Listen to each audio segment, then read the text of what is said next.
Welcome back to my channel law aspirants अड्डा।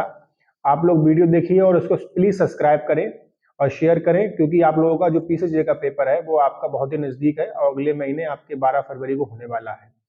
इस पर कुछ समय बीच में व्यवधान था, वीडियो नहीं आ पा रही थी। अब वीडियो आपकी लगातार आती रही कंटिन्यूस फॉर्म में। तो हम लोग चलो स्टार्ट करते हैं आज के लेक्चर में। सीपीसी सिविल प्रोसीजर कोड जो हम लोग कर रहे हैं 1908 में, इसमें हम लोग आज एक महत्वपूर्ण सेक्शन आपके है जो इसका आधार भी बनता है। सिविल प्रकृति यानी जो सिविल बाद कौन से होते हैं, यानी सिविल नेचर के सूट का, यानी धारा 9। ठीक है, इस पर आप अगर अपने प्रीवियस ईयर घटना चक्र में जाएंगे, देखेंगे उसमें घटना चक्र में किसी भी जो प्रीवियस ईयर क्वेश्चन पेपर में जो भी बुक आती है, तो उसमें पाएंगे आप कम से कम 20 से 25-30 क्वेश्चन आपके धारा 9 पर आया है। तो चलिए हम इसको स्टार्ट करते हैं। तो इसकी जो बेयर की लैंग्वेज है, वो बेयर की लैंग्वेज ये कहती है कि जो प्रत्येक न्यायालय है उसको मानिए इसमें अंतर्विष्ट किसी बात के रहते हुए ऐसे वादों का जिनका संज्ञान अभिव्यक्त या विवक्षित रूप से, यानी कि एक्सप्रेसली या इम्प्लाइड तौर पर वर्जित कर दिया गया है, उसके अलावा सिविल प्रकृति के सभी वादों का विचारण करने की अधिकारिता होगी। यानी कि ये धारा ये कहती है कि जो न्यायालय है, सिविल न्यायालय, उनको सभी सिविल नेचर के सूट को ट्राई करने की पावर होती है, जुरिडिक्शन होती है, लेकिन किन वादों को छोड़कर, ऐसे सूट्स को छोड़कर जिन्हें या तो एक्सप्रेसली यानी अभिव्यक्त तौर पर या विवक्षित तौर पर उनका कॉग्निजेंस लेना उन सिविल न्यायालयों को मना कर दिया गया है। ये तो हो गई आपकी परिभाषा। इसमें दो एक्सप्लेनेशन है जो हम आगे पढ़ेंगे। इससे पहले हम ये समझ लेते हैं कि चूंकि ये एक बात कैसे करता, अधिकारिता, जुरिडिक्शन की। ठीक है, तो जुरिडिक्शन यानी कि किसी भी न्यायालय की जुरिडिक्शन होती है। यहाँ पर इसमें दो क्वेश्चन आपके आते हैं। जुरिडिक्शन होती है वो न्यायालय के 3 पैरामीटर होते हैं। तो पहला पैरामीटर है आपके भौगोलिक यानी टेरिटोरियल जुरिडिक्शन, दूसरा पैरामीटर है पिक्यूनियरी यानी आर्थिक अधिकारिता, और तीसरा है सब्जेक्ट मैटर जुरिडिक्शन यानी कि विषय वस्तु संबंधी जुरिडिक्शन। इन तीनों को शॉर्ट में समझ लेते हैं। पहला है आपके जो भौगोलिक जुरिडिक्शन यानी कि भौगोलिक क्षेत्राधिकार। तो ये आपके संहिता की धारा 15 से लेकर 20 तक बताया गया है। अर्थात इसका सिंपल अर्थ ये होता है कि कौन सा वाद किस स्थान पर, मतलब प्लेस ऑफ सुइंग, यानी वाद को कहां पर संस्थित किया जाएगा, उस स्थान के बारे में ये धाराएं बताती हैं। और हर न्यायालय के लिए राज्य सरकार द्वारा एक क्षेत्र सीमित कर दिया जाता है। जैसे कि जिला न्यायालय है तो सामान्यतः जिला जो जहां पर जिला का जितना क्षेत्र है उस डिस्ट्रिक्ट से रिलेटेड ही मैटर को वहां पर ट्राई करेगा। ऐसे ही अब अगले में आते हैं आपके दूसरा पिक्यूनियरी जुरिडिक्शन, यानी कि हर सिविल न्यायालय की आपके आर्थिक क्षेत्राधिकार तय कर दिया गया है। धारा 6 इसके बारे में बताती है, जो ये कहती है, एक बार लगाती है, वो ये सिंपल कहती है कोई भी न्यायालय जो उसकी पिक्यूनियरी जुरिडिक्शन है उसके अबव कोई भी केस को ट्राई नहीं कर सकता है, यानी कोई भी सूट उसको ट्राई नहीं कर सकता है। लास्ट में सब्जेक्ट मैटर वाली जुरिडिक्शन आता है, यानी विषय वस्तु। भाई हर न्यायालय सभी प्रकार के विवादों का निस्तारण नहीं कर सकता है। जैसे मान लीजिए आपके जो लघुवाद स्मॉल कोर्ट्स होते हैं, वो आपके विवाह संबंधी कोई विवाद है, उनको उसके पास जुरिडिक्शन नहीं है। वो जुरिडिक्शन आपके किसके पास है, वह जुरिडिक्शन आपके डिस्ट्रिक्ट कोर्ट के पास है, जिला न्यायालय के पास। तो ये आपके जुरिडिक्शन रिलेटेड हो गया। अब हम आते हैं अपने जो आपके टॉपिक है सिविल नेचर का सूट। सबसे पहले समझते हैं सिविल वाद। तो सिविल वाद क्या होता है? सिविल वाद आपके एक तरीके से होता है जिसमें सिंपल अर्थ में अगर आप कहें तो सिविल वाद यानी सिविल सूट ऐसा आपका सूट है जिसमें किसी भी सिविल अधिकार कंटेस्टेड होता है, यानी कि प्रतिवादित होता है, या यूं कह लें व्यक्तियों के सिविल अधिकारों को लागू कराने संबंधी जिस बात में आप जाते हैं वो सिविल वाद कहलाता है, सिंपल तौर पे। अब इसको हम 3 भागों में तोड़ते हैं। 3 भागों में कैसे तोड़ते हैं, यहां पर अब एक्सप्लेनेशन 1 और एक्सप्लेनेशन 2 सामने आएगा।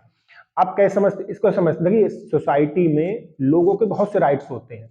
पॉलिटिकल राइट्स हो गए, आपके कल्चर राइट्स हो गए, रिलीजियस राइट्स हो गए। अब इसको समझ लीजिए, ऐसे मान लीजिए पॉलिटिकल राइट, हर व्यक्ति को वोट देने का अधिकार है, हर व्यक्ति को अपनी जो मनपसंद पॉलिटिकल पार्टी उसको पसंद करने का अधिकार है, प्रचार करने का, सपोर्ट करने का अधिकार है। ऐसी कल्चर राइट है, भाई हर देश की संस्कृति रिलेटेड जो भी राइट्स है हर व्यक्ति को प्राप्त है।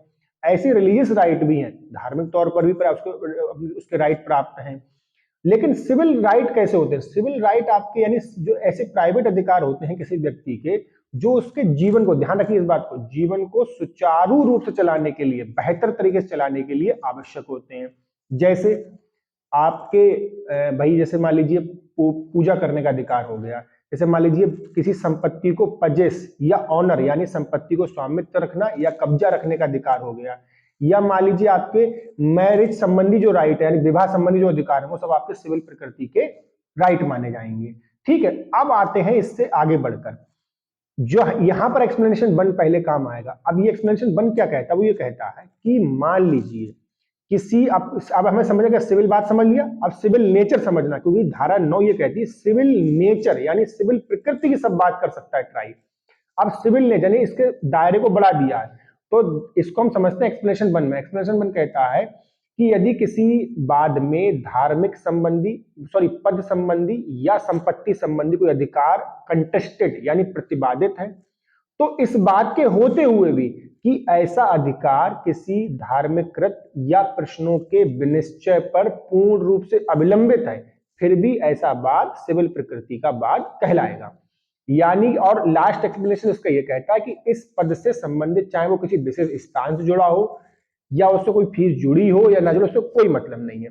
अब इन दो एक्सप्लेनेशन को हम समाहित करते हैं। ये कहता है, इसे समझ लीजिए कि अगर किसी सूट में मुख्य विचारणीय प्रश्न जो मेन ट्राइब क्वेश्चन है वो आपके क्या है, मुख्य विचारणीय प्रश्न अगर सिविल प्रकृति का है, सिविल नेचर का है, तो और गौण विचारणीय प्रश्न आपके सहायक जो सहायक यानी गौण मतलब जो आपके जो सहायक के रूप में असिस्ट के रूप में जो प्रश्न है वो भले चाहे धार्मिक हो, पॉलिटिकल हो, रिलीजियस हो, वो कैसे भी हो, तो अगर किसी मामले का मुख्य विचारणीय प्रश्न सिविल नेचर का है तो पूरा वाद सिविल प्रकृति का वाद माना जाएगा और उस न्यायालय को ऐसे वाद को ट्राई करने की अधिकारिता होगी।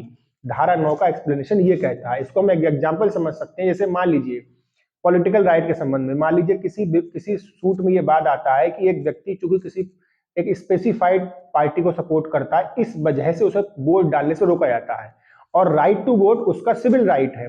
तो यहां पर मुख्य विचारणीय प्रश्न क्या है कि वोट डालने से रोकना, लेकिन वो किस पे अविलंबित है, ध्यान रखना, समझिए आप, वो प्रश्न का विनिश्चय या उस निर्णय, उस सूट का निर्णय किस पर डिपेंड करता है कि चूंकि वो किसी पार्टी को सपोर्ट करता है इसलिए उसको वोट डालने नहीं दे रहे हैं। तो यहां पर ये पूरा मामला सिविल नेचर का सूट होगा और कोर्ट सिविल न्यायालय इसको ट्राई कर सकती है। तो ये आपके हो गया सिविल नेचर का सूट। इसमें आपके ये तो आपके मेन फिनोमिना हो गया सिविल नेचर सूट क्या होता है। अब आते हैं इसमें दो अगला मेन पॉइंट है। वो अगला मेन पॉइंट ये है कि यहां पर जो लिखा गया है कि उन वादों को नहीं छू सकता है, उन वादों को ट्राई नहीं कर सकता जिनका संज्ञान या तो अभिव्यक्त तौर पर या विवक्षित तौर पर। अब अभिव्यक्त तौर पर कैसे करा जाता है, तो दो तरीके हैं। अभिव्यक्त तौर पर या तो किसी लॉ के द्वारा यानी किसी विधि के द्वारा, अगर किसी न्यायालय मतलब किसी विधि के द्वारा अगर किसी किन्हीं वादों का संज्ञान अगर लॉ सिविल न्यायालय द्वारा वर्जित कर दिया तो उनको ट्राई नहीं कर सकता। जैसे मान लीजिए राजस्व संबंधी विवाद है, तो राजस्व संबंधी विवाद जो हमारे रेवेन्यू एक्ट्स हैं या रेवेन्यू लॉज हैं वो सिंपल कहते हैं कि राजस्व न्यायालयों को उन वादों को ट्राई करने की अधिकारिता होगी। तो यहाँ पर सिविल न्यायालय इनको छू नहीं सकता है, उनको ट्राई नहीं कर सकता। एक एक्सेप्शन कंडीशन ये है कि जब वो मान लीजिए लॉज का पालन ना करे तब उसको इंटरफेयर कर सकता, अन्यथा इंटरफेयर नहीं करेगा।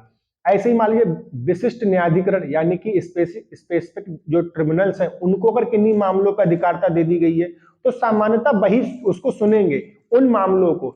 सिविल न्यायालय उन मामलों को नहीं सुनेगा। उसमें एक्सेप्शन ये कब सुनेगा, जैसे मान लो ट्रिब्यूनल जो है अपनी जुरिडिक्शन उसको है नहीं और वो उस जुरिडिक्शन का एक्सटेंशन कर दे रहे हैं यानी कि अपनी अधिकारिता का ज्यादा प्रयोग कर दे रहे हैं, या मान लो अधिकारिता है और प्रयोग ही नहीं कर रहे हैं, या नेचुरल जस्टिस के प्रिंसिपल्स को फॉलो नहीं कर रहे हैं। तो इन तीन मामलों पर उसमें इंटरफेयर करेगा, अन्यथा इंटरफेयर नहीं करेगा। ये हो गया एक्सप्रेसली आपके क्या वर्जन यानी कि एक्सप्रेसली अभिव्यक्त तौर पे। अब आते हैं विवक्षित तौर पे। तो विवक्षित तौर के दो तरीके हैं। एक तो है लोक नीति के आधार पर, अर्थात ऐसे विवाद जो ऐसे करार जो लोक नीति के आधार पर अवैध होते हैं तो उनको लागू कराने के लिए आप सूट नहीं ला सकते हैं। जैसे मान लिया धारा 23 कॉन्ट्रैक्ट एक्ट 23 जहां बताएगा कि आपके अवैध उद्देश्य बताए गए हैं, ठीक है।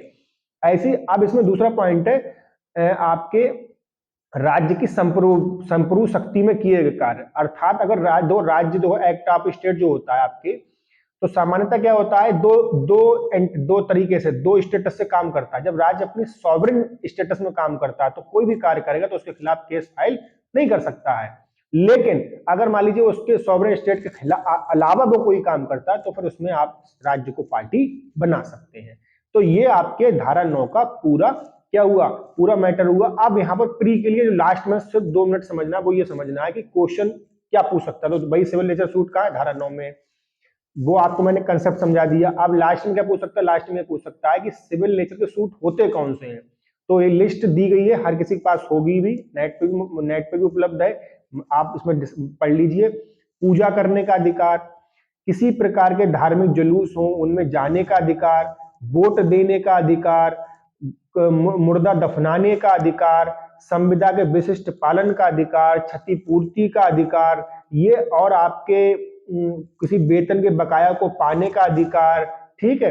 ये सारे राइट्स, एक थोड़ी और इसमें 2-4 और भी हैं, उनको आप याद कर लेंगे। जो मेन है वो ये है, ये पूछे गए हैं, तो इनको आप याद कर लीजिए। आपके सिविल प्रकृति के बाद माने गए हैं। लेकिन अब कौन से बाद सिविल प्रकृति के नहीं है, ये भी उतना ही महत्वपूर्ण है। तो जैसे मान लीजिए जाति से निष्कासन किसी कर दिया जाता, तो ये भी आपके सिविल प्रकृति का बाद नहीं है।